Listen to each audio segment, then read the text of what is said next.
back on. We back on this motherfucker.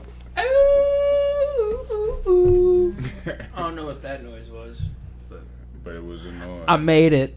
I made that noise. That's out of my mouth. Say some. That's right. That's right. Good view. Close that back down. But yeah, What are we talking about? that's what I was just about to say. See, this might have to be the joint episode because we just really started off smoking. Right. But no. Nah, we'll go for it. What the fuck was it? We can always start over too. That's what I'm saying. Like, I'm not tripping on the start. I'm just like, wait, what was it? It was I don't remember what we were talking about. social media, Twitter. Social media. Fucking Twitter. social media. Twitter. How the fuck Tweeting can on you Twitter. forget social Put my media? tweets out there. Tweets. That's right.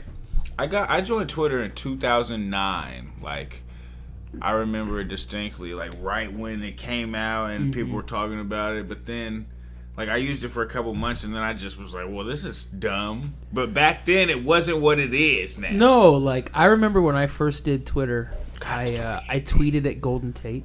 Yeah. He's like, oh, I just got done with the first season of Game of Thrones. I'm hooked. And I tweeted at him. I was like, we'll save the second season on, for the plane ride to Hawaii when you make the Pro Bowl this year.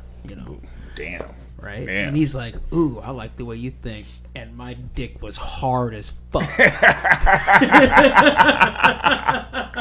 was like, happened. Mom, Golden Tate tweeted at me. Golden. She's like, who's Golden Tate and what's a tweet, sweetie? Basically. Never mind. That shit is completely... Yeah, it's not like that no more, though. I mean, maybe it is. I don't know. Maybe if you tweet at people, they tweet back. I don't know. I think they do, actually, more so now. You do. Monica is the queen of getting responses and all that shit. But, like, I don't know. I'm not that big on it. Like, it's hard for me to really get engaged and delve into some. Like, Instagram is pictures. I can see whatever life you're putting out there. Instagram. Facebook is... You can write paragraphs and all kinds of shit. So if I really want to see what you're thinking, I go to Facebook to see what the fuck you're talking about. Because then you can really just open forum. Yeah. Twitter, I get it as quick bursts, but people don't treat it like 140 characters. Let's not get it twisted. No. There's people on Twitter for the last 9 years who just tweet 50 things in a row. Yeah. Using up that 140. Like, it's like, dog, just get on Facebook. But they act like Twitter's better or higher brow. Fuck them. Well, I mean, I think it's instant access on Twitter. I think there's less, like, filler on Twitter, if that makes sense. Yeah. Like, I know when I go through my Facebook feed, I got my friends, and then I got my groups, and then there's ads, and then there's, it just starts getting cluttered with shit. Man. You know what I mean? Whereas Twitter, it's just tweets and tweets and tweets and tweets and tweets and then tweets and tweets and tweets. You don't see lots of pictures and videos. Whereas on Facebook, it's, you don't catch them all on Facebook. Yeah, you Where don't. I feel like you catch all the tweets. You know what I mean? You can scroll through yeah. Twitter and you're going to see all the tweets. You're not missing no tweets. Yeah. I just need to get more proactive with Twitter. It's just really hard to... I mean, for me, what I like is they have, like, TweetDeck. Yeah. Or the one where, like, I just write one and it posts it to everything. Yeah. That's kind of like, that's what I do on my Instagram. That's what I need to do. Cause I post on Instagram, and then my Instagram will also post to Facebook and to Twitter and to everything else too. Okay, you're out here playing us then. I've been doing the single shit the whole time. No, my single Instagram is separate. It's all linked, but I never... I just got on the Instagram game. Yeah. And it's because the photo filtering and all that stuff, it makes things... Man, Instagram's the best one. Instagram is the shit. It's just, you don't Instagram... I mean, I don't have to convince nobody, I don't think. I think I was the one that apparently needed to fucking convince me. But, Instagram's fucking shit. I like it. It's like Facebook, but without all, like, the bullshit, the negativity. Definitely. All the dumb shit. You can... Well, I mean, yeah, you can definitely phase it out. Yeah. It's way easier to phase out. We got our first dislike this week. I know. I like it. I'm proud. Low key, though, like, I look at it because, like, the way I look at it is like, man, that means somebody that we know listen to it, and they just were like, man, these guys are complete bullshit. And part of me is like, that's cool, but that means you listen to it, and I appreciate that disliker, because I kind of prefer. But it's like, damn. I kind of prefer the anonymous dislike, almost to like the face-to-face. Nah, you guys ain't shit. Because I'm going to hold that against you. Whereas the anonymous dislike is like, fuck you too, anonymous. Okay, I don't give it's a fuck like, about man, you anonymously either. they can keep coming. I mean, I guess that's what fine. you want. I like it. And also, it was about gun control and shit like that. It's a hot button topic. But comment your dislike. You know what I mean? Yeah, for sure. Because then we could we could have an interactive conversation. That's all it. Podcast and video series is just trying to start conversation. That's it. And that's all these things are about. We try to be entertaining. Just a little bit. You know, like minute amounts of humor and entertainment. Just a little bit. Like that. You know. We're giving it a roll though. I like the dislike though. I like it. Yeah, you I'm gotta gonna get a thumbs down tattoo. Man, I feel like we shouldn't have any social media tattoos, but that's me hating. Bad. That's me hating on my own shit, like my own. But like, yeah, it's hard. It's a weird thing to see a like thumb. Yeah, I like the likes. I like the dislikes. I like the interaction. That's the thing. You know, the interaction is what makes it special because then we can continue the conversation. You know. Definitely. That's all the goal is. Try to keep it rolling. Try to be entertaining. But that means people are listening or watching. That means people are watching it. That means people. They definitely are tuned in. That's right. We try to turn the thumbs down into a thumb up. Bam. I have my hand looking all crazy there. That's not good. That's a lot better. That's more symbolic, yeah. Thugs up. So, thugs up. Me and you haven't seen Black Panther yet. I haven't seen it. You haven't seen it. You're familiar with the backstory. Yeah, I just know everything about it. I know. I texted you, and I'll read it because I mean, you know, there's some different connotations to what was said and what the things mean. But like this, to me, is like just one of the most hard things I think I've ever like. Granted, I didn't hear it, but that I've heard or seen in a movie. Is I guess it's by the Killmonger character, I'm assuming. And he says, "Bury me in the ocean with my ancestors that jumped from the ships because they knew death was better than bondage." And when I read that, I was like, God damn. That's God damn. That's something that's beyond fictional. You know, somebody saying something that powerful, that's the villain in the movie. You know what I mean? Yeah. So what the fuck's that supposed to mean? It's like a Trojan horse effect type thing. Like, you know, you're not supposed to have the main premise of a movie be the most obvious point, I guess, just in filmmaking or art, period. That's how I kind of approach making songs. Like, you don't necessarily want the real meaning to be forefront. I mean, I see it as like, you know, it's really deep, like just what the both of the characters represent, and it's almost like I can break it down to make it where it's like, damn, like it is like what I told you initially, how it's like it's kind of it's if I'm gonna be 100%, like that sentiment, the way that they treated him and shaped that character is kind of anti-American black. Yeah, and then the way that they prop up the Black Panther guy is kind of pro-African. It kind of like shapes the psyche of the country to look in a way where it's like, oh well, let's treat these people as such. But then if you want to go to that second level of depthness, it also could be just one person, like in two sides to one. Where some people argue that's what Planet of the Apes is for white people. Planet of the Apes is two different. People want to say it's racism because it's monkeys and what, but it's really the paganistic white spirit, which is represented by the apes, against that upper crust colonizer type mentality of the army, and they battle and nature wins. But they kind of just have to destroy each other. It come to that point, and that's what this Black Panther, to me, is kind of representing. Just on the black side of things, it's just kind of having the two sides to what it is to be in this position, put out in an artistic way through this comic. This character, you know, like the comic wasn't written for that intent, but the directors and the people who are putting this out, they're all black people. So I'm sure there's some shit in there. Yeah. But that's what I'm gathering from this whole phenomenon now. Like, I just know all the shit from it, and I'm gonna go watch to confirm all my shit and see all the extras. Yeah. But like, it's one of them things, man. Like, it's huge, regardless to what it is.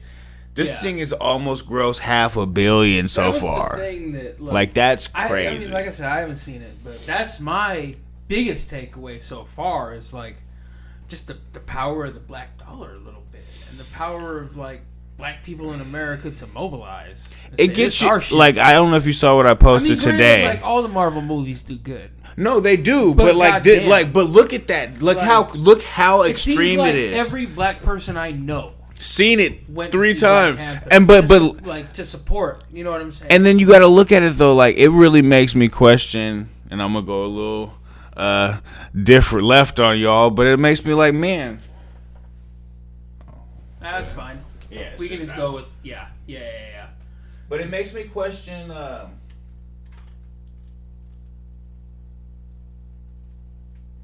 that shit. Okay, I feel that one's gone. My bad, guys. It just makes me question like the whole 13% thing. Like, I'm just sitting here like, okay, wait. Well, we know when you do any kind of thing, right? Look at this.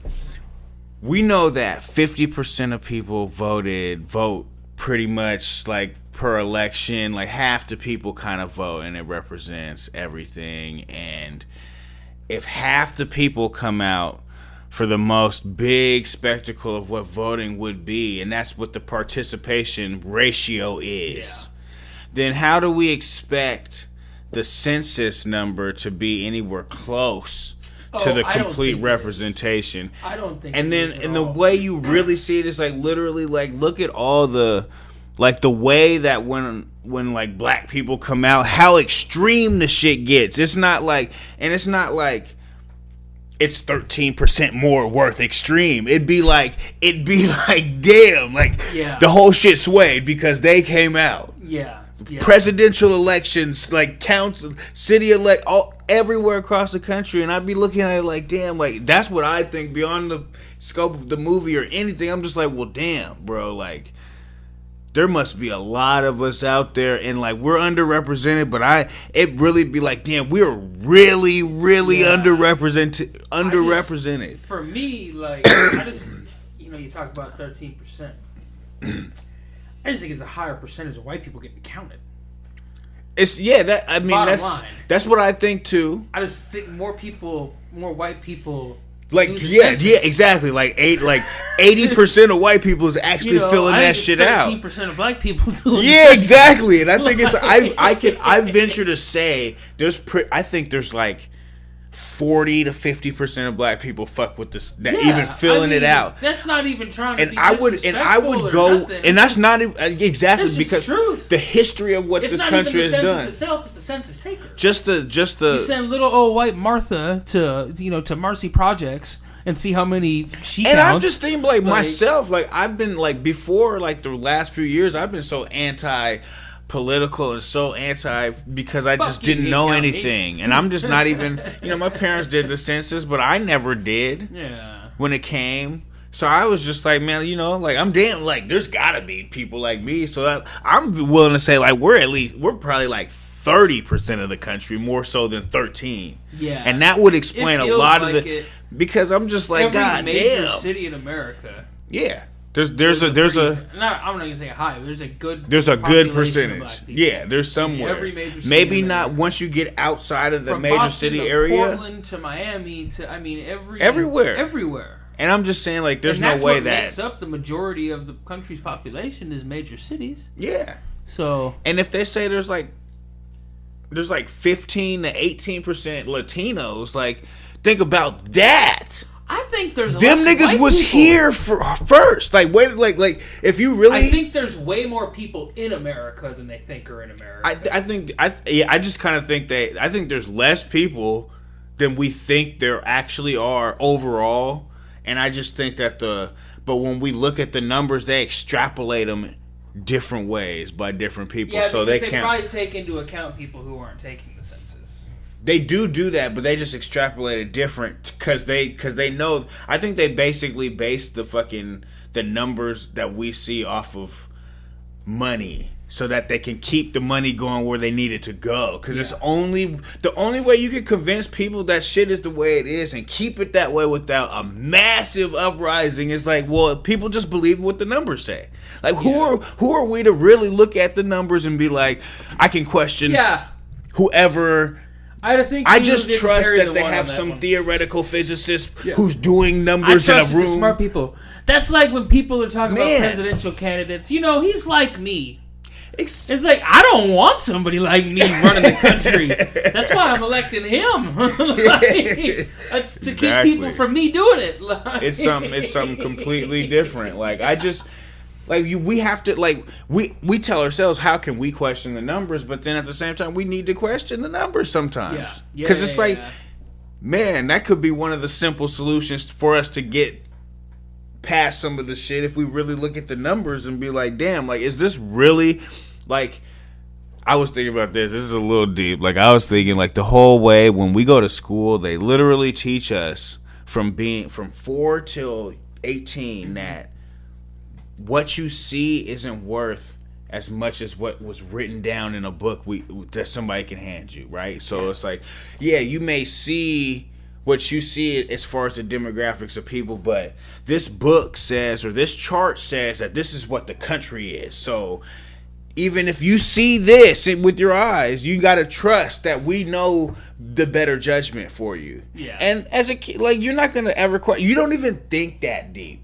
You know, that far. So, like, throughout most lessons and all kind of lesson plans, you get that same type of thing. Well, yeah, you might have had this experience, but, like, this is what it is. This is what we want you to see. And I'm not even trying to go super, super left, but, like, I feel like I think our educational system just does a shitty job about teaching us shit like that.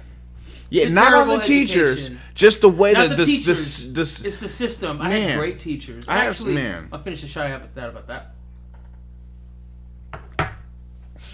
Ooh. Jack Daniels. Fuck. I have some good teachers, though. I thought it was cool. I had this thought the other day that, you know, basically every generation but ours, when you left school, that was when your teachers quit teaching you. Mm-hmm. We're the first generation to where my teachers continue to teach me. You know what I'm saying? Like, I'm friends with my teachers on Facebook, lots of them. Because my teachers liked me. I was a smart-ass, little funny little kid. Yeah. I let shit roll off my back. I was fun to watch, I'm sure. Yeah, I know, man. To have. You know I was probably one of the kids that kept teachers teaching. Yep. You know what I'm saying? That's how I feel. But I just know. I just know I was a goddamn pleasure to have in the I was a motherfucking But I've been pleasure. told that multiple times. Don't play yourself. Like, I know it. I looked at a lot of my teachers as more peers when I was in high school. Almost, because I felt older than I was when I was in high school. I mean, I used to go to staff meetings and shit. My senior year in high school, I went to all the teacher in service days because I thought I was going to be a teacher. That was really my goal. Okay. When because I'm sitting here like, what the fuck? You were not really that nerdy. No, I wasn't that dude. I was that dude for that year because I thought that was what I was going to do. Yeah, that makes sense. I went to all the in-service days. I went to the staff meetings. I went to when they marched on Olympia. I marched with them. Damn, man, committed. I was committed. Like I looked at them more as peers. Like, I got to understand things. Like, that was almost my first glimpse behind the curtain. Yeah. As a kid, because it's like, oh, none of the teachers like him either. Exactly. You know what I'm saying? You realize that it's like, damn, these are people. That was one of my first experiences. Like, oh, people like that you hold in high regard. Teachers, police officers, firefighters, lawyers, judges, doctors. They're just people. Everybody. They're just normal fucking body. people. Normal people. Everybody. And that was one of my first glimpses into that. It's like, it is obvious that nobody in this room likes or respects that guy. And I have no problem understanding why nobody in the classroom does either. Yeah, it's you know what I mean. He's not respected. It's by not his just peers. me. It's not just me. It's it not ain't just us. me. Nobody did. Nah, I took that shit too far. I swear to God, I had a teacher in high school. I was in the first class he taught at that school. My first day was his first day. and I had him for 4 years in various different classes. He never had control of a class one time. Ever. He got walked all over. I know a couple teachers like that. From day one. Day one, Felicia Brown stole the fucking batteries out of his remote for her Walkman. Oh my God. And he didn't do a fucking thing about it. From day one, he lost control and never had it. Never had it. Dude, there's a teacher I had in middle school, Miss Travis. I'm so sorry, Miss Travis. For if you ever come across this video or this podcast, this is Terry Moore. I fucking apologize. We were horrible. Yeah. There was a group of us. We were in the honors group in middle school, so we all had the same just types of elective courses and whatever, and we all got put in this women's class. I had her for 2 years, but like I would fake seizures. We would like stand up and straight up like play baseball in her class. I stuck a fork in the fucking socket, sparked the whole shit, cut off the lights, dog. Brian Yaguchi and Aaron Toomey, they rolled a fucking blunt out of cardboard paper and grass, and like, man, I drank soap and man, it was the worst. I ate 26 packages of red pepper from Pizza Hut in one day at a pizza party at that class, and just had a horrible like we fucked with her. Yeah. And she was like, just let it one happen. Day she had like I've seen period blood on the back of her dress. She had like she lived out of her car. It was hella trash, and then she had like a plate with a steak on it and a wine glass in her car in the parking lot, dog. Like, and the worst part, let me tell you how horrible we were. I'm gonna stop, but look, she had like special needs kids. And she's this slappy woman, and she was like this back then. I don't know you now, but look, she had this little cube, dog, like, and it had pictures of all her kids, and you press the button on the thing, and it would make sound like a recorded of whatever the picture was, and it was like her children. Yeah, her children were on the fucking on the thing, and we hit the button. It's like, yeah, dog, we went crazy with this thing for. Like, it was so fucked up, and that's why I'm just like, bro, like, I understand, man, like, we can't give teachers guns either, though. No, like, and that's because them niggas. Like, I'm evolving on that thought a little bit. I'm not saying that teachers should have guns, but I don't know that it's necessarily a bad idea to have armed security at schools. Well, I thought that's what we had to police people at Renton. More. Yeah, we need. I mean, more of them. You just need to have 6 at every school. I mean, you need to have 1 per 1,000 because you need to assume there's no gun there. 1 per 200. Man, then every school is about to be locked up. And we're gonna hire and maybe, but see, think about what you're putting in the minds of them kids. But here's the conclusion I've come to over the because I'm fully willing to evolve on positions, and I'm evolving. Of course. I'm trying to I can de-evolve from it too if I hear something else. But some people call it wishy-washy. I don't fucking know yet. Dog, but my thing is like, okay, when my parents were raising me, right, I used to take the fucking Metro bus down to downtown Seattle, walking around Pike Place with the hobos at 10. Man, I was not afraid 11, of being raped. You know what I'm saying? But like, I wouldn't let a kid do that nowadays. But I'm afraid of being raped now. But you see what I'm saying though, right? Like, back then, that was normal, and nobody thought that was weird. Nope. It wasn't a big deal. You'd send a kid on a bus to go venture off. It wasn't a big deal. Course. I knew all the bus schedule. All my friends did. Nowadays, I would not let a 9, 10-year-old kid just take the bus by themselves to Pike Place Market to walk around. Man. It's not responsible nowadays because it's a different world. 14. Things have changed. Times have changed. And I think maybe should... And you wouldn't say, oh, well, I shouldn't have to worry about my 10-year-old taking the bus to downtown all the Seattle. Shoulda, woulda, coulda. I'm going to let him do it because I shouldn't have to worry about it, so we're just going to ignore the risk and do nothing. I don't see guns going away. I don't see them being regulated at all anymore. Like, there's not going to be any more regulations I than just there are don't now, ever. see it. Maybe hope, magazines, maybe things like that, but that doesn't make a fucking difference. Magazines are light and cheap. And let me interject. We're willing to bend on ideas, yes, convince me, please. We're not in any way saying that those things shouldn't happen or things shouldn't happen. We're just saying the fucking reality of the situation is look at who is in there, who has allowed this to happen for all this time. It's the same people who is in there now. So if you all of a sudden think they're going to just say, oh, it's going to change, they're not going to do that. So I'm not arguing for them. We're just trying to argue with some kind of logical like methodology. We're trying to step to how can we solve this with the existing circumstance. So my bad. Go ahead. Should my child have to see armed security at every entrance to his school? No, he shouldn't have to see that. And I see. He shouldn't have to. But times have changed. Things are different. It's just different now. We have to do something, and that, while it might not be, it might be, you know, a hammer when you need a scalpel a little bit. Mm-hmm. But god damn it, like, how many more times do we let it happen before we do nothing or anything?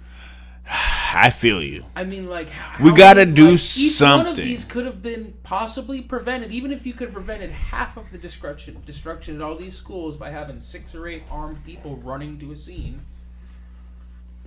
I mean, that's real. That would be worth it because every school does have security. Veterans. They're already there. They're already there. We're just talking about more. And it's just having them there. Idea. That's it. Like we had 2 security guards at my school that were Tukwila PD that were there every day with guns and cuffs and mace and batons, and they were ready to get some shit cracking. And you know how many fights that I saw that happened at school when I was in high school 4 years? Oh man, maybe 3 or 4. I fucking swear I've seen fights for days. They did not happen. Maybe they do now. But they did not happen at Foster High School. Fights happen, right? But nobody was shooting at the school. Like, there was a couple things that happened, but it was always outsiders. Outsiders came, and that happened. Gang related. But other than that, it wasn't like... It wasn't somebody walking into the school. I'll tell you this, though. Dimmitt Middle School, 2000, maybe 2001, right after Columbine. Mm-hmm. There was Josh Warnock. He shot at Dimmitt when we were there. It was summer school. It was right after school had got out, and I lived 2 blocks literally from Dimmitt. But like this kid, they were in there in the auditorium, and he pulled a gun out and shot in the ceiling. So that's like right by my house. That's the school I went to. All of us, anybody from fucking Dimmitt knows that shit. But we had an experience in Monica. Because Monica back then knew hella people. Like, people went to her. It was crazy. Like, we're so connected up to that point. Like, it's crazy. Yeah. But, like, long story short is, like, those things can happen. And I almost feel like I'm still with where I was at on the first show about it, where we can put armed security guards out there. But, like, what if the kid, like, people are still gonna die because a kid can still just come in with it and still just start, even if you got 8 motherfuckers running to him. What if they kill him? Yeah. So now we have a different crisis, and I'm just playing devil's advocate. But like, what if they kill him? Now we're on CNN talking about we have a grown ass person who is supposed to take, almost like the police argument. You're supposed to have a different level of judgment than the fucking assailant, and if you feel like you can stop it, and we're killing minors now. We're just not even asking questions. We're just killing babies who are killing babies because they and it's like, even if it's justified, we're gonna have a shitstorm of bullshit come from that. Yeah. So I'm just like, maybe we should. I'm with you. Maybe we should have it, but I don't think it should be a visible type thing. I feel like, I mean, they don't need to be out there and don't be at the fucking door with the pistols out. Border security. Yeah, because that's a fucked up thing. You can have 6 to 8 responsible men and women that are dressed very nicely, that are there to give great advice. And there to be role models for every kid there. Like, man, school security companies. Exactly. I mean, hit them with that black. It is what it is. They don't have to be. It doesn't have to. Like, I think when people think about it, they see like this is going to be war-torn Africa in our schools, and there's going to be cargo fucking buses full of guys with AK-47s and fucking. Yeah, it's not even. Standing behind fucking sandbag bunkers and shit. Like, it's not even that. No. It doesn't have to be that. I don't know. Maybe I'm wrong. Maybe I'm right. Maybe I'm an idiot. I'm like I said. We're just trying to figure this. Oh! Wow! We both saw that setting up. Damn! Fucking this Chef nigga Curry Steph with the shot. God damn! From half court ish. Like that was like, and you like, knew it was nothing, good. You just knew it was just like you knew it was good. The way he just slid into that shit. God damn! And like falling away. Whack! Draymond's hand was up hella he early. Was already. Man. God damn! They're tough to beat. The Warriors are good. They're tough to beat. They're good. You know, and speaking of that, you know, and I think it also lends to what we're trying to protect and protect from is these people that become so isolated that they do these things. Mm-hmm. How do we stop that? You know, that becomes we're not. The truth is, question. Like we had to get, and then we have to just get to this level where we gotta understand, like, there's always gonna be difference. Because, like, when you get to the point of where how do we prevent this type of person from doing this? Like, now we're homogenizing. Yeah. And we want to homogenize society in certain ways. But once you do that, then you take other problems arises that we can't even fathom right now. Like, I'm saying you can't change people. You just got to keep changing. We have to make the environment different. We have to just make this environment different. Because I feel like that's the only thing that's going to... We need to do something about just for all people. Like, did you read that book, The Giver, when you were in school? Yeah, I know what man. Maybe like devil's advocate. Maybe we need a school shooting every once in a while, just to keep us on our toes, just to make sure we turn into that. That's what I'm saying. Maybe good needs evil. There's no. That's what you're saying. Exactly what I'm trying to say. Like, if we homogenize society, that's what it is. It's Pleasantville. You remember that movie? Yeah, it's that, and it's like that's not real. And maybe it doesn't need to be school shootings that we rally around. Because maybe we find some other tragedy. Of course, we're not trying to like. Damn, I'm not advocating the death of children. Exactly, it's not that. It's just the whole. It's tragedy in general. Maybe is something that's maybe that's the answer. It maybe propels we funnel change. the evil into acceptable things. That's what we have to figure out. Maybe instead of allowing our schools and our churches and things like that to be easy targets, maybe we protect those things and let them find other ways to be evil. Maybe we don't try to stop evil. Maybe we just try to stop what they're doing. Maybe we just incentivize it. Stop who they're being evil towards. Exactly. Like, what if maybe it's we okay? Need to have if the purge, like once a year, let people kill bad people. We need, we need to have something where like these are the most wanted. Crazy. Obviously, I'm not saying we need to have a purge. I'm just, but look, we're just trying to get on a level. It's a better fucking idea. We're getting on a level. We're just trying to go somewhere where nobody's talking about. You're not like, gonna stop people's wants and desires. To you're not. So, what could, in theory, somebody do? Like, maybe well, shit. We give them a list of 25 motherfuckers that can die, and then it's like, look, you can do if you can find and do this, it's good. Maybe we just give them North Dakota. Like, here you go. You have North Dakota now. Anybody that wants to live free and die hard, you can move to North Dakota. I truly believe that's what... I mean, it's just this whole... All these lines we have that we've created for all these things and all the... It's just like, man, we're so some of them deep. just subvert reality a little bit. Yeah. It allows us to think in ways that really aren't possible. Mm-hmm. Like, honestly, there is nothing you can do to stop a crazy person from That's what I'm saying. Crazy. There's nothing you can do. Nothing. They're gonna want to kill somebody. So maybe we protect what's near and dear. Maybe we protect home base first instead of worrying about second base off out there. And then something that I've also been seeing happening is like how much like we started off with was Facebook bullshit and these keyboard warriors and people trying like they. Okay, well, what I'm trying to get to is just basically, can we all just look at the fact that of what we're arguing about before, because I know you have some experiences you're going to want to share, but I want to say, like, we find ourselves in keyboard battles with certain people, especially if it's people you know. Yeah. it be about shit like we're both trying to improve something, and I'm getting mad at you, and you're getting mad at me over us trying to improve something because you don't see the how or There's why. some people I see out there that like just But- need to have the fucking heavyweight crown of the most woke. Hey, I I am fight the for it. wokest. I fight for it I am the sometimes. most I'm woke. trying And that not shit to. I get pisses away me from off. it. Like find I get the away from targets it. that need to be targeted. Exactly. It's That's my thing. That's Like- the only time I argue is when Like, people come. why are we fucking with the home team? You know what I'm saying? Like my experience with people that fuck with people online, these little keyboard warriors, these motherfuckers that can't get a word in edgewise in real life. Yeah, It's it's those true. people. It's those people who can't say something. Well, in sometimes person. you will get into it and I you get will into say it. something I get into edgewise. it. Same with me. But I think there's a difference between being a keyboard warrior.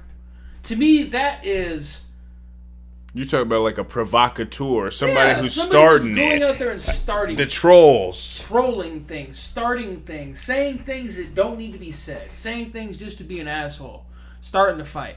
I don't ever go looking to start the fight on Facebook. I'm gonna say this too, and I'm not gonna name names, but like I know exactly what you're talking about. I'll correlate it to this one quick little point. Yeah. There's a family member that I have, and Monica, my girlfriend, she's been pescatarian for like 6-7 a years. while. She's been on that, and it was not on nothing. No, there's no ulterior motives. It was just simply it was because she wanted to feel better. she wanted to feel better for her arthritis. Now, we had certain people sending her pictures of steaks and burgers and just taunting Fucking, yeah. in the name of a joke, but they taunted relentlessly. Now, flash forward, this person is the most anti anything like that. They have woken all the way up and gone so far right and want to come at me. Like, I've said certain things and they've come at me trying to correct me with some extra woke shit like I wasn't aware and I wasn't trying to just make a joke. Yeah. And so Yeah, I was yeah. like, wait a minute, nigga. Wait a minute. Yeah. Do you understand? Like, I am the woke Yeah, one. exactly. Like, I'm the one who That's my was saying the thing. shit Like- before you realized anything. Yeah. So how the fuck are you going to... So I feel Coming at me. how are you coming at me? Coming at And yes, me. I can still learn. I'm not God. No, that's the thing. But nigga, what? That's the thing, I'm the like- one who was woke out of all of us. Y'all niggas been mad at me.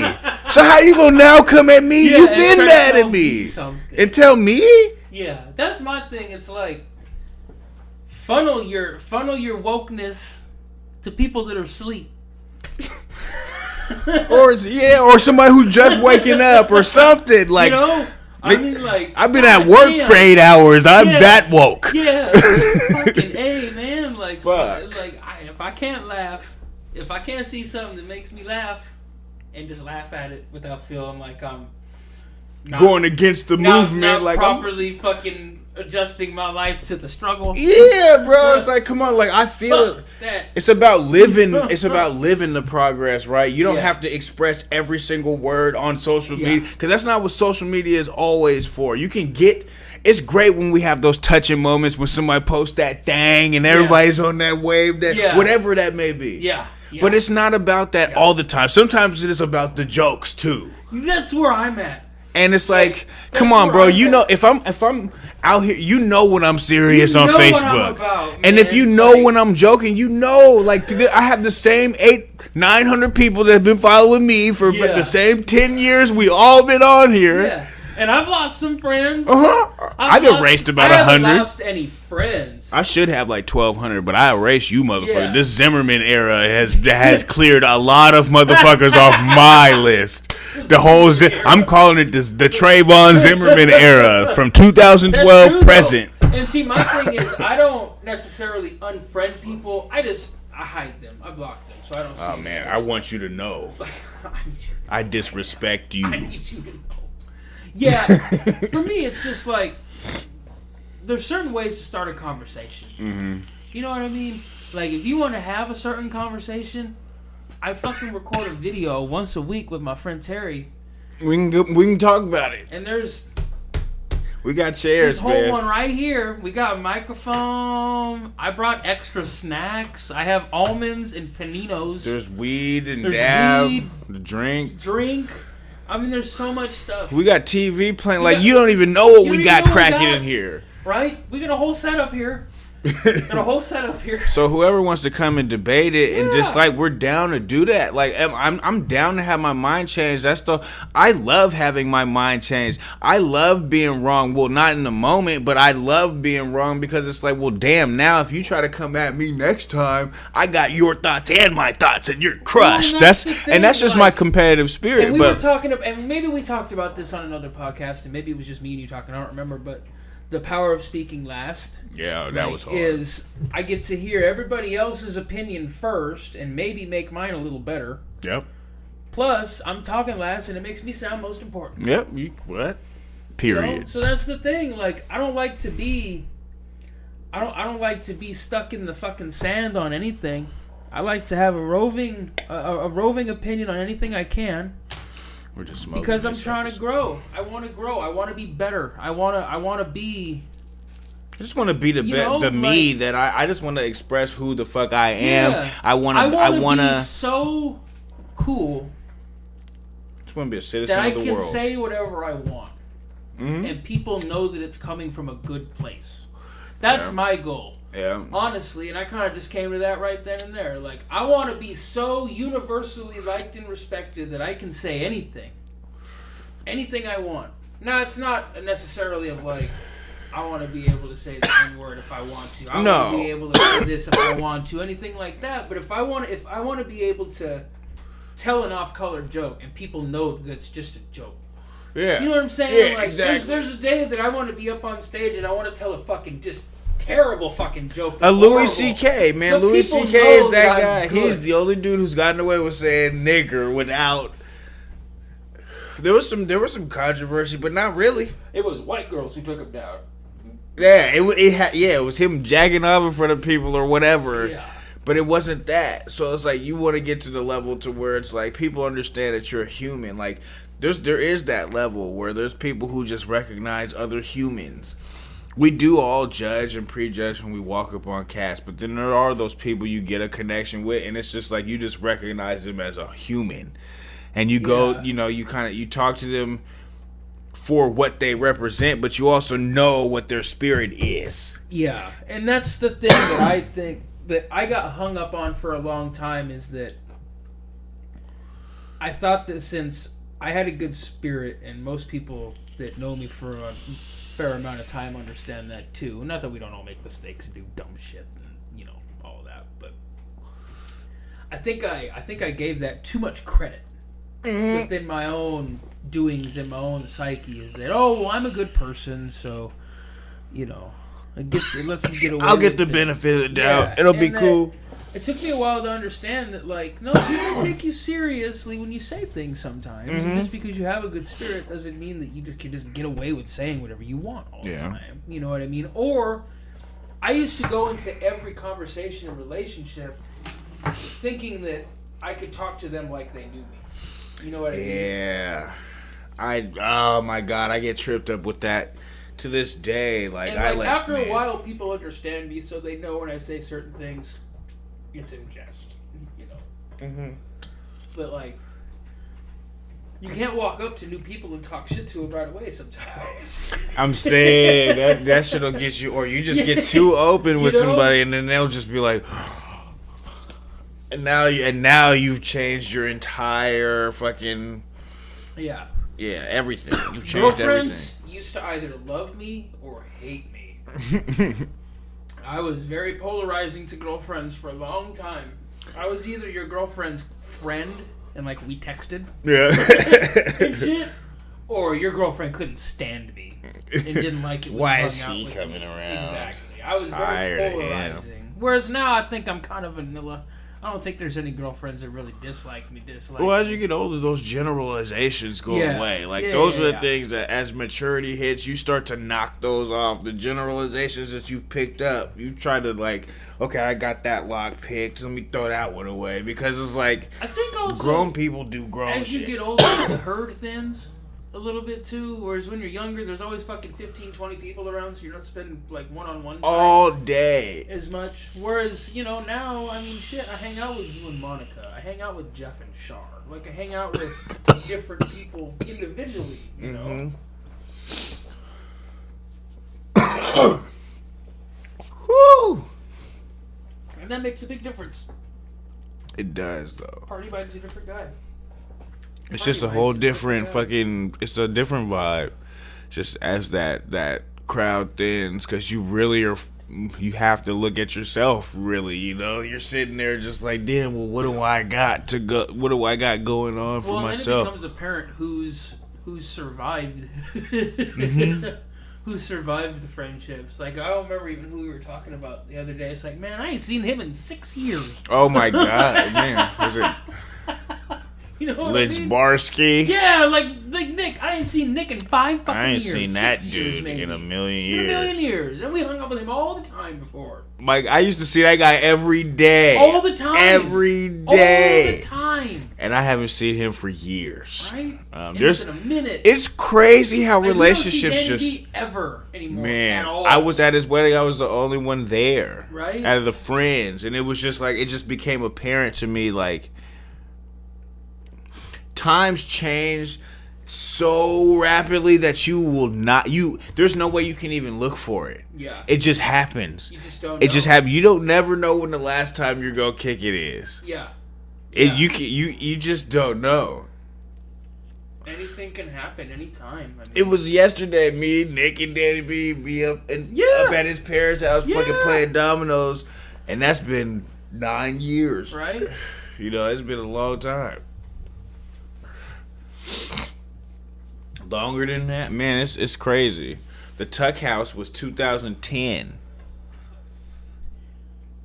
like 9-10. That was 8 years ago, and that was 8 strong years ago. Like we've had a whole other lifetime since that. Yeah, but that 2.5 period, it was like 2 summers. Like that shit was. I feel like we really caught back on a couple years ago.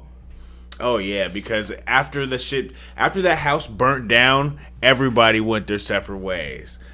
Everybody. That house brought together like 30 people on a consistent basis that you would never have hung out with. You never would have seen. We literally lived in the first time I walked into that house, I was like, and I knew who was gonna be there. Yep. I knew. I know like John came and picked me up, and I knew that David and Will were gonna be there. Yeah. It was the first time I'd seen them since graduation. Man. Graduation, like I hadn't seen them since high school. And we're 25 at this point. Yep. And I knew he was going to be there. And it was the trippiest fucking thing in the world to walk into the house and see David and Will. Mm-hmm. It's like, I never would have ever thought this was going to happen. When I was in high school, if you would have told me ever that there would be a situation where I would be going to hang out with John, David, and Will. Oh, yeah, you know, like when what? He told me who I lived, when he told me who he lived with, I was like, for real? Man. You just don't know where life's gonna take you. Sitting out in the backyard and fucking for hours, sitting in those couches on the front porch for hours till 5-6 a.m. Like, then that house burned down. Everybody went their separate ways. It was a different life. Then everybody came. Like everybody never came back together. There's like a few people that I just haven't seen or talked about too. And that's the thing. You just never know who's gonna. But then that's that saying, right? Like people are there for a reason and a season. Yeah. And you look at it like, damn, like I was the best of friends with these guys for a good minute, and then that's it. You expected that of like high school friends. Well, yeah. I mean, I think there's a certain expectation of who you're gonna hang with and who you're not when you leave high school. Yeah. You know? I mean, really, the only person after high school that I kept real good contact with was John. He was the only one that I kept in real good contact with. I mean, I talked to Scott here and there. I talked to Perry Chris here and there, you know, but I didn't really start to like kick it with those guys again until the podcast started, where everybody was it's like Jeff, me and Jeff. Jeff was my guy. He's the one guy from high school that I most contacted or kicked it with since then. Yeah. And then that's just where it's at. Yeah. And it's nice to, you know, in some of those connections, I would say sometimes you just have to reestablish them. You know, if you want to. I mean, That's I've what done it it a is. couple good times now. You know what I mean? Like, Yeah. you can be good. Like, I hung out with Perry a lot, and he lives in San Diego now. Ooh, this is And deep, now man. I have the opportunity. Like, now I make it a point. I'm trying to go to San Diego every year. Like, I like going to see that guy. Yeah. So, do you think? So this has happened to me, you know, like specifically, but like,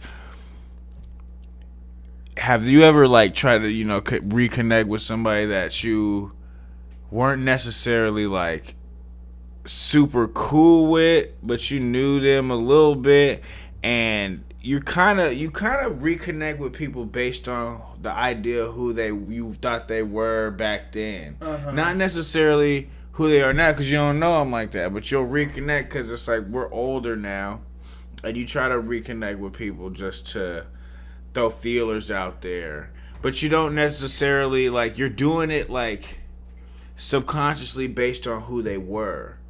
When I know myself, right, like I'm similar to who I was then, but I'm not that guy though at all. Yeah, I mean, I would say that I have a really good friend in Idaho that when I met him, between when I met him and now, it's not that it's like hard to be his friend or anything. Yeah. But it's like we're in different spots in our life, and it's hard to connect.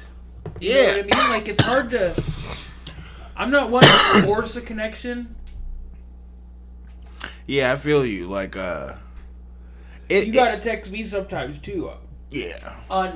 Unprompted. Unprompted. That's the word I was looking for. Unprompted, you know? Like, if I get past 2 times where I have to initiate it, like, I'm not gonna do it anymore. That's like, you know, and like, I hate to say it, but like, that's what it is with John. Like, me and John don't communicate or anything very often. Like, there's not a lot of like, we don't connect back and forth anymore or anything like that. Yeah. Like, I see him when I see him. It's, you know, it is what it is. And it's almost weird because like, John is my oldest friend. It's so ironic, bro, that we all have so much technology now and so connected. And I don't talk to nobody like that. Like, I talk to you a little bit. Like, we go back, if we have little flurries every day or so. Business together a little bit. Yeah, we're in a different space. But look at it, though. Like, look at the step back. And it's like, well, shit, we're in this. But, like, this is what it is. For this time, when in 10 years, you're going to leave back, well, shit, what was I doing? 30, 31, 32, 33. And be like, well, damn, it was this. And then it's like, damn, like, well, what is it gonna be then? Is it gonna be similar? How's it gonna be different from now than it was from when I was 20 versus now? Like, man, when I was 20 versus now, and the gifted program started. The gifted program started 10 years ago, like 11, but 10 years ago we started really doing shows. Like, we were out, like, that was a whole lifetime ago. Weatherman video. Like, all these things, like, that was 2010. That was 8 years ago the Weatherman video came out. 8 years ago. Bikini Girls on Ice. And that shit was yesterday. Yeah. And I remember how cracking we used to get downtown Renton. This podcast is called Nostalgia. Brought to you by drugs. It's true. Let's take this shot.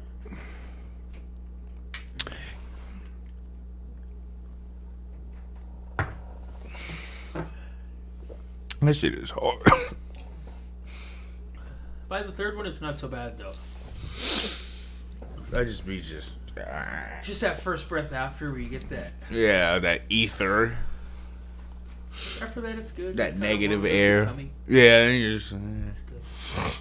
I don't see how people do it on a regular basis, though. You know that's actually not the best way to drink, like, good scotch and stuff like that. No, you're supposed to, like, have, what, like a ice cube or something in there, and then you sip it. You just, like...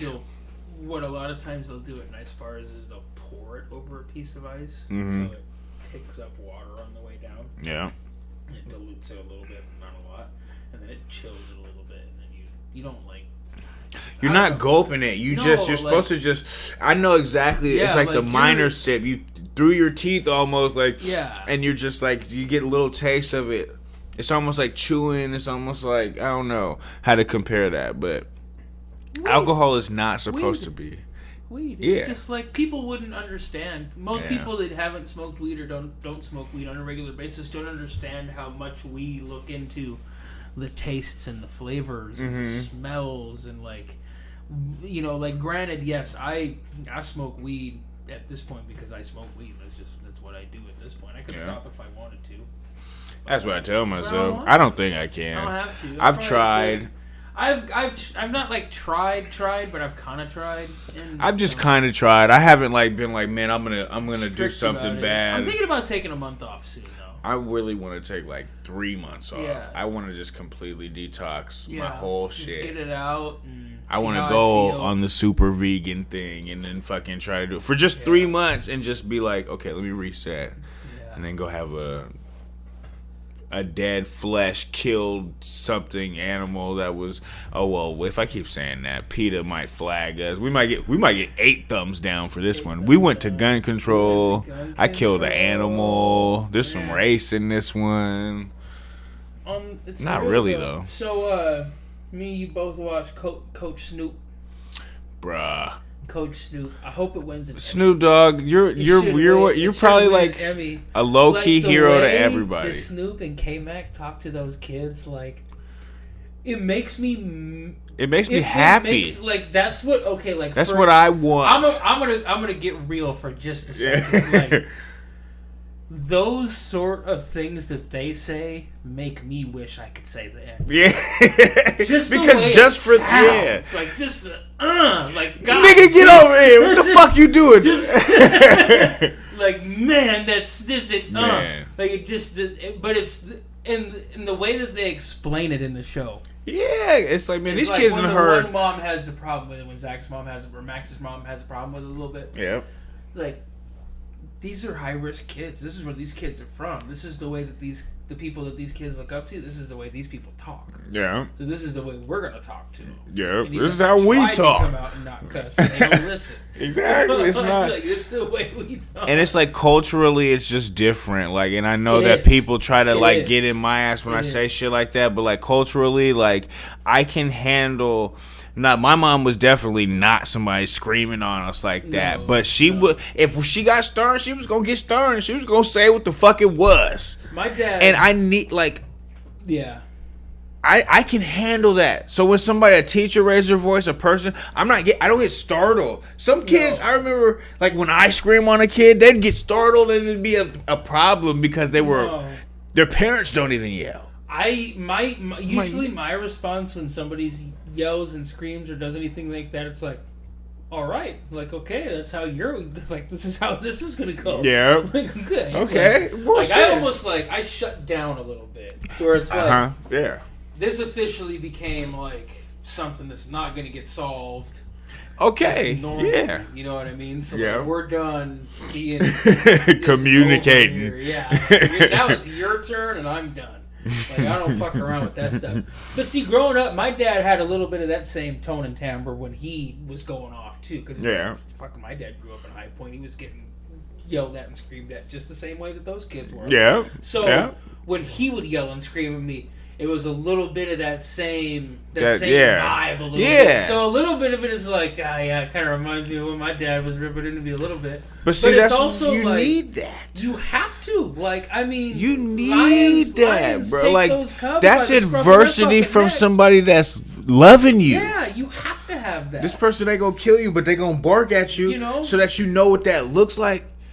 And the way that he explained it too, with his old coach that like was stern and through the Bible and stuff like that, and I've thought that like it can be done that way, so that's the way I should try to be, and like so like for me, like my idol and my role model for that kind of thing is Mr. Parker at my school. Like Mr. Parker didn't yell really, like if he screamed, it was an encouragement. Like, if he screamed, it was like, come on, come, it was like trying to get you to, it was never like screaming at you, or he was never that guy, ever, ever, ever. But you would, you would run through a brick fucking wall for that guy. Yeah. That's the best shape I've ever been in my life, was in that PE class in high school, right? So I've always used that as a like, well, he didn't have to yell and scream, so I shouldn't have to yell and scream either. So I would try to go through life and through management and through running people with that sort of attitude where like I should just be stern and do my job and they should follow. Yes, and that's how it should be. Now I'm starting to understand it's like, you have to some people get in these motherfuckers' asses sometimes. Some people need that. Yeah. Especially when they're younger. That's what worked for me. Especially when they're young. Exactly. And that was like, that's what you like. Snoop a little bit like he had the same thing. You know what I'm saying? That's like, what made him. You don't feel like you should do that to somebody. But that's not natural to me. That's what guided me. And isn't that maturity, right? Ain't that go back to the circle, like, right? But when that's you not realize the way I naturally am. When you take them preconceived notions that you done picked up, you done took the lock and you took it off, like right there. You're like, wait, this is how the fuck I grew up. When I fucked up, somebody screamed on me and then hit me with some, or they just screamed, you know, like it wasn't just. Okay, I need to walk you through this. Yeah. Like, and I think, and I'm in my mind, I feel like, I want to. Like, no, you get to. I feel like I can get the best of both worlds out of it. Like you can, like, but some motherfuckers need to be put in the corner and be like, "Hey, dude, what the fuck are you doing? What the fuck are you doing?" You have to hustle some people into doing a good job. That's it. You know, it was so funny. We had that bachelor party, right? It was me, Jeff, and like 6 other people. Right? Yeah, we were at the fucking bar. Everybody's standing at the bar, and me and Jeff had ordered a shot real quick, and me and Jeff are like, oh, we're going to go walk over to the seats, so like everybody starts walking and herding over to the seats, you know? And me and Jeff are like, nah, we're just going to stay over here. So we both, like, me and him both just stayed at the bar, and everybody else walked over to the seats. And then like, what the fuck? Like, John walks over, he's like, you guys are bosses, aren't you? Like, you just fucking tell people what the fuck to do. Go over there. Just do what the fuck you want to do. I was like, it did come kind of natural. We got you motherfuckers to go sit down, didn't we? Herded us. I don't even know. It happens. You know? It just happens. It's that natural personality thing. Like, you know, talk about opening up a business and everybody plays a role. You know, not everybody's going to be the hands-on, experience-driven person that's going to be able to make a dream happen. Yeah. You know what I mean? If me and you started a record label, per se, I'm not going to make us any money rapping. Yeah, it's not happening. But I might make us money marketing and getting and doing things like that. You know what I'm exactly. So like I'm just thinking about opening up this business with my friend. Yeah. And you have to start thinking about like you have to focus on what makes you successful. Like you have to like actually embrace what you think you're good at and just do it. Like if you're gonna do your own thing, you have to put yourself in a position to do the thing that you think you're best at. Yep. That's it. That's all you can really do. What the fuck is today? 22nd. Thursday. 2/22/18. Oh, we're good. My bad. Because you said all that, and I'm like, man, yeah, that's what it is. Because that's what we're doing now. That's what I'm doing now. Like, I've done picked up a lot more shit with the music thing, trying to, like, get back into it. Because it's just doing it, right? Yeah. Like, it's like, man, if you like fucking with media and fucking with technology, you better figure out some way to use it. You better do that shit. You got to do something with it. Like, there's just no other option, right? Because all you're doing is wasting time thinking about why you shouldn't even attempt when you could just be fucking around and figure out how to fucking do something and use that for something in your future. You have to eventually just give in to who you are. That's it. That's it. Give in to who you are. You have to look at yourself and decide to just follow and figure out and do things the way you think they need to be done. And that's, I think honestly, as a boss, I want employees like that who just decide to do things the way they think they need to be done and take control and do it. Like I had that conversation with the owner at my job, my stepmother. Like me and her run the joint. You know what I'm saying? Yeah. So I always tell her, like, you have to empower these employees to fucking make decisions. Like, you have to. Like, you cannot have it to where every time something needs to be done and they need to go do something that they have to run it through me or you. Yeah, they got to be able to do it. Eventually, they just have to fucking sink or swim. You have to throw them into the deep end of the pool and see what happens. And if they fuck up, then we'll be there. And we're owners, and that's what we do. Exactly. But eventually, we have to toss these motherfuckers the keys and tell them to go. And let us do what we're good at. because we can do this where we're telling these people what to do. But why did you hire somebody if you're gonna still work there? Exactly. Like why are we doing their jobs that we pay them for? And this, yeah, we exactly. could just empower them to do them, because if they thought that they could just do it and not have to say nothing to us, I'm pretty sure they'd feel good just making. And they would do it all day. I know I feel good when I just do what I want, because for the most part of my job, I kind of just do what I want to a certain extent. Like there's certain things that I have to obviously, get authority to do. But like if I see somebody fucking up, I'll yell at them. If they do something twice in a row, I'll fucking fire them for a good goddamn reason, and anybody there. There's certain things. That's just it. That's it. It is what it is, That's it. But at the same time, I'm willing to let somebody be their own employee and be their own boss. That's what it's supposed to be. If you prove to me that you're effective at what you're doing, money has a way of sweeping shit under the rug. I'll tell you that. Yeah, it's like, man. All right, cool. Next. If my wallet's getting bigger and bigger, so will yours. Yeah, we'll be good. It's the way it goes.